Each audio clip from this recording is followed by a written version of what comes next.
I'm your host, Bradley Martin, and this is Clearing the Way, a resource for small business owners. Hello, humans. I am your host, Bradley Martin, and this is Clearing the Way, a resource for small business.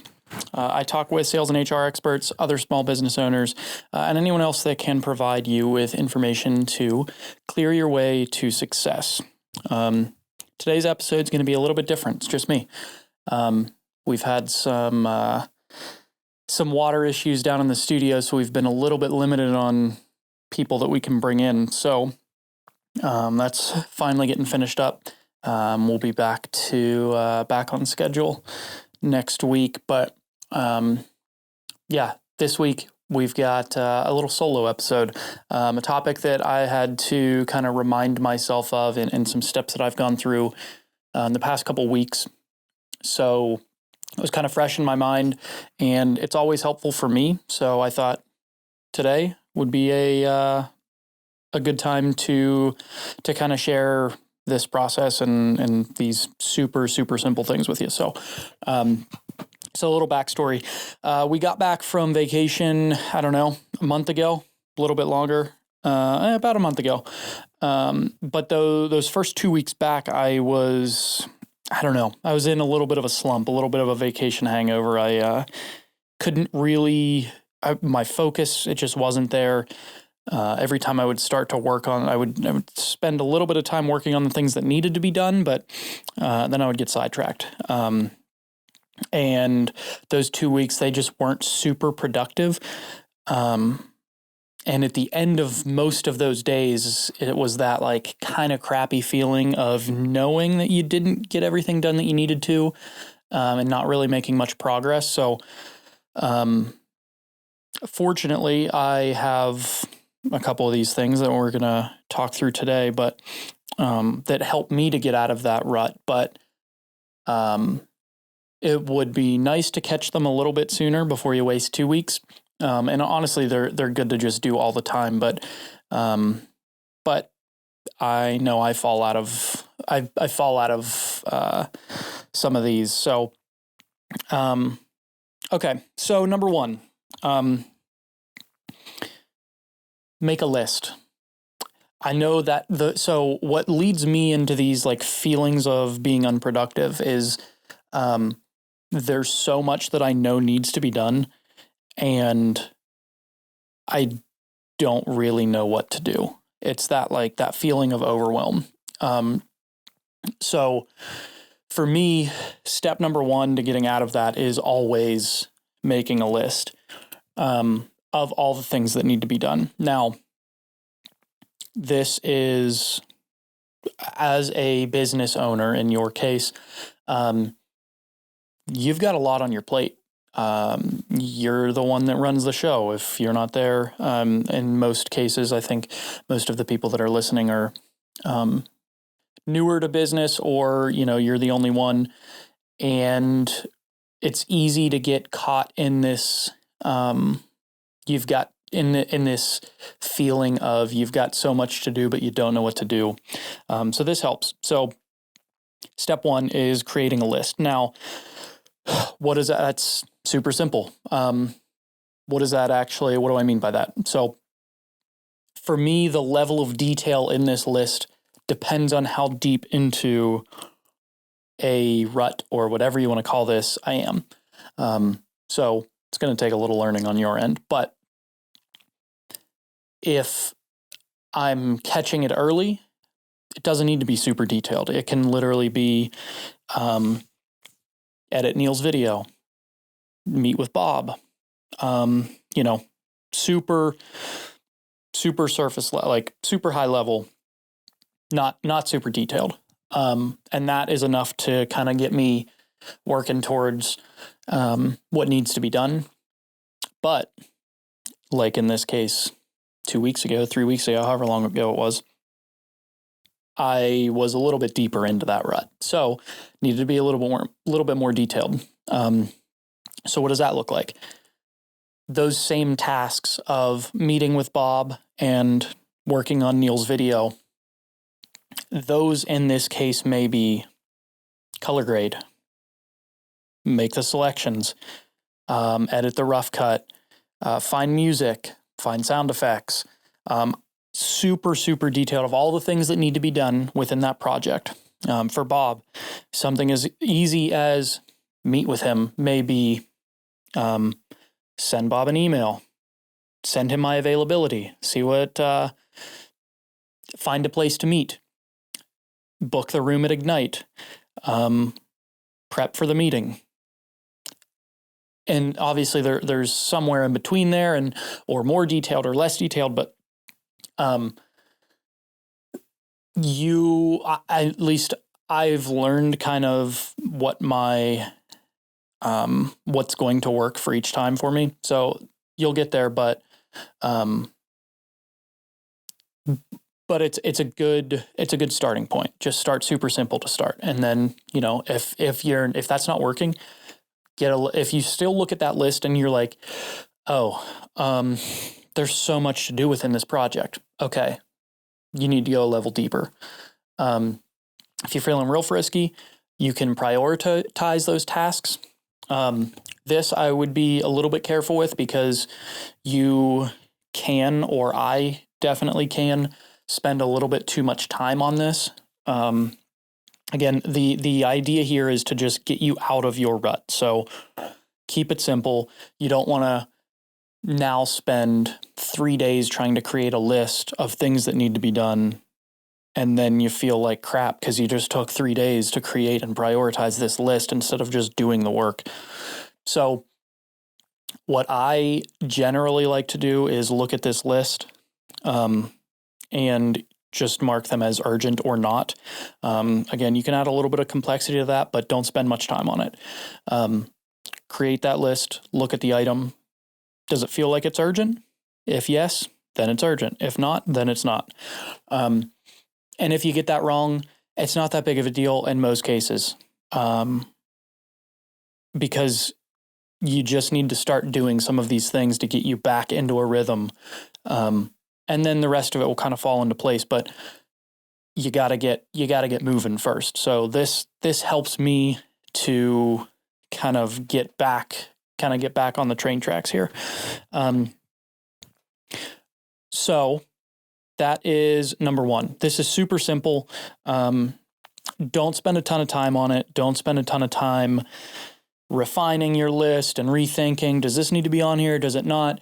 Just get the things down, get it all out of your head onto a list, and then you can look at that list and begin actually working on things and removing that sense of there's so much to do. Now, you might look at that list and say, oh, there's so much to do, but it's out of your head now.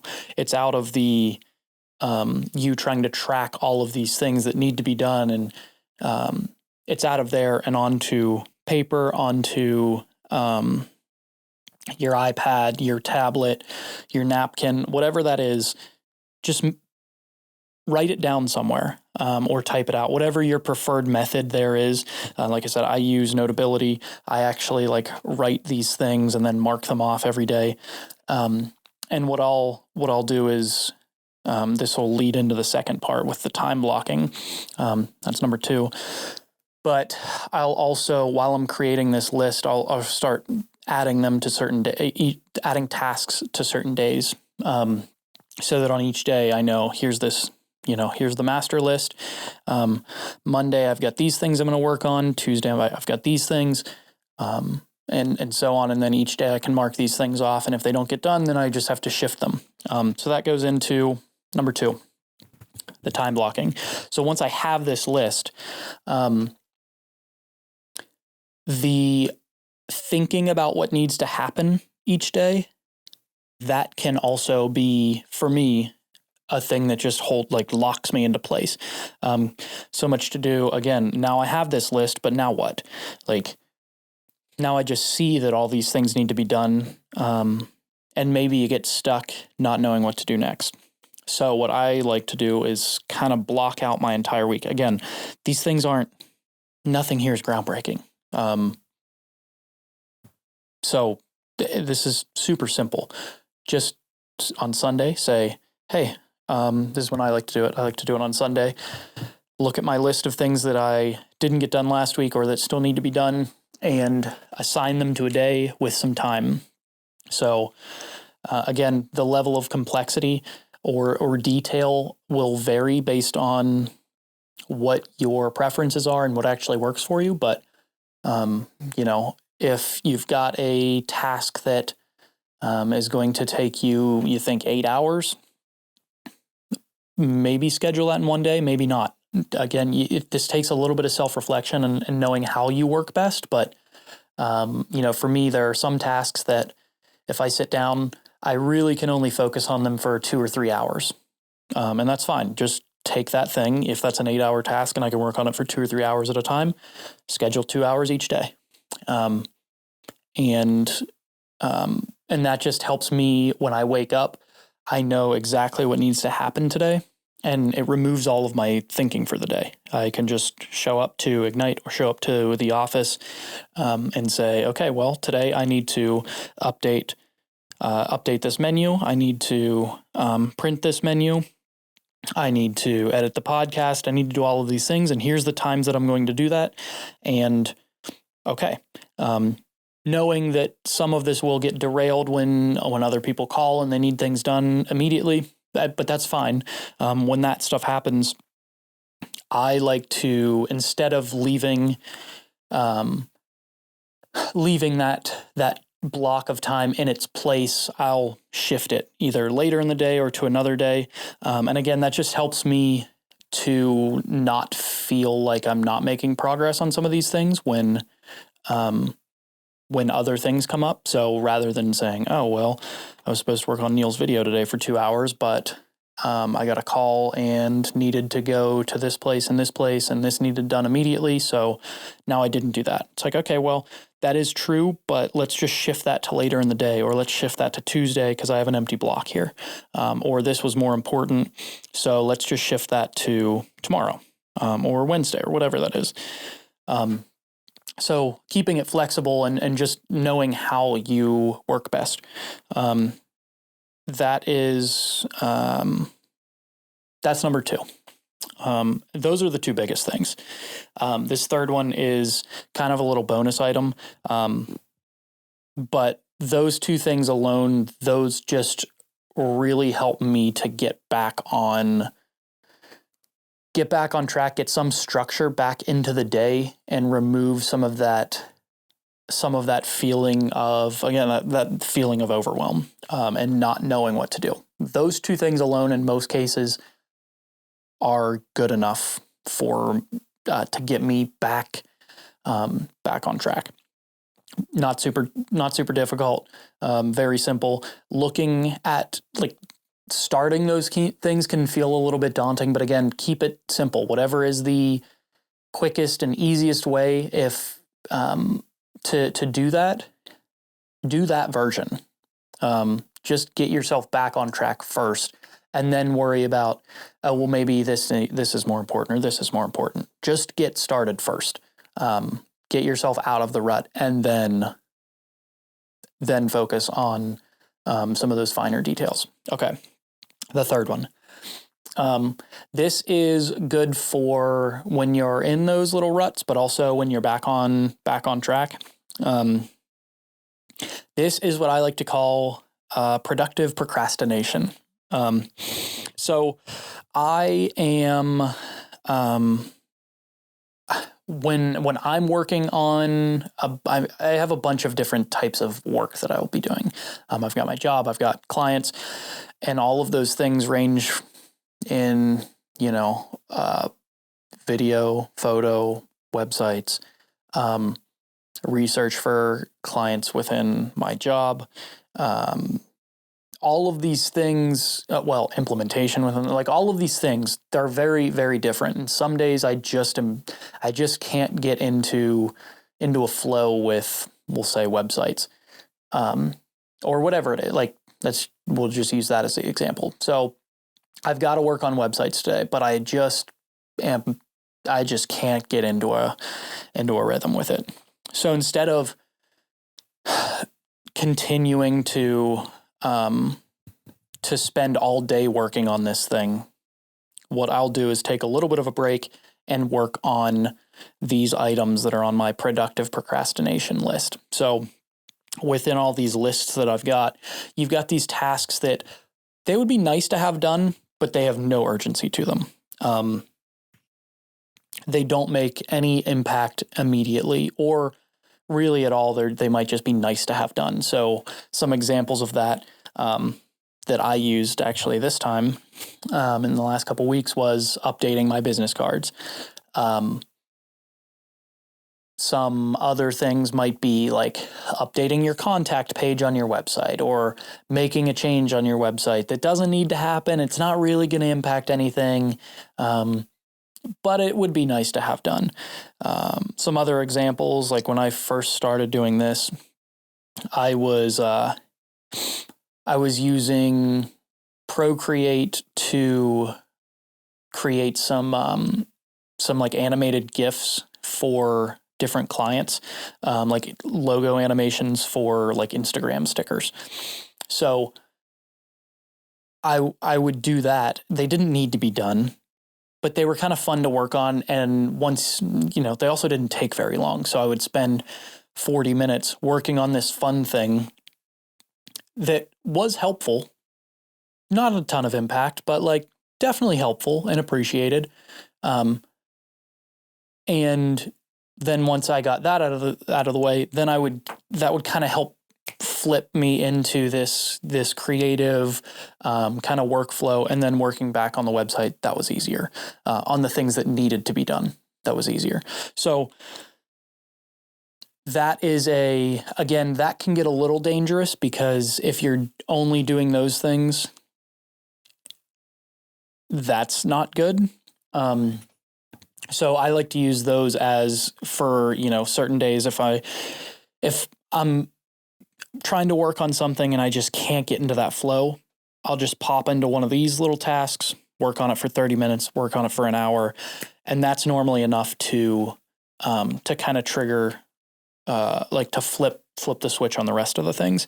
And these are generally things that I want to be working on, but they don't need to be done. So again, that might be different depending on the type of work that you're doing, but there's got to be some of those little things that you can spend an hour on that is definitely worth doing, but not urgent. So that's the third one.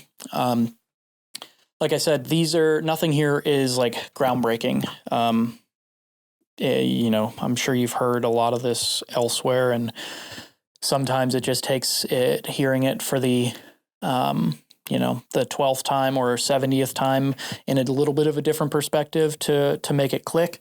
But these are the things that definitely help me get out of that feeling of overwhelm, or whatever you want to call that. I don't know what you want to call it, but for me, it's just that feeling of overwhelm, and these things help me get out of that. A lot of interesting things coming up. Some more of this type of video content that will be coming. So stay tuned for all of that. Be sure to share this with your either your business owner friend who always is stressed and overwhelmed, or just somebody else who is, somebody at your workplace that's always feeling like they don't know where to start.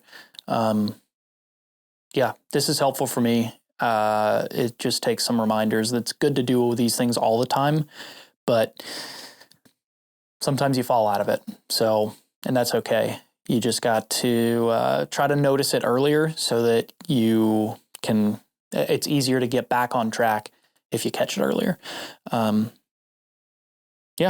Share it with your friends. Share it with those people that are always dealing with a little bit of overwhelm. And we'll have some guests on soon. Probably another solo next week for me, but we'll see. Until next time, thank you for listening. Thank you for watching.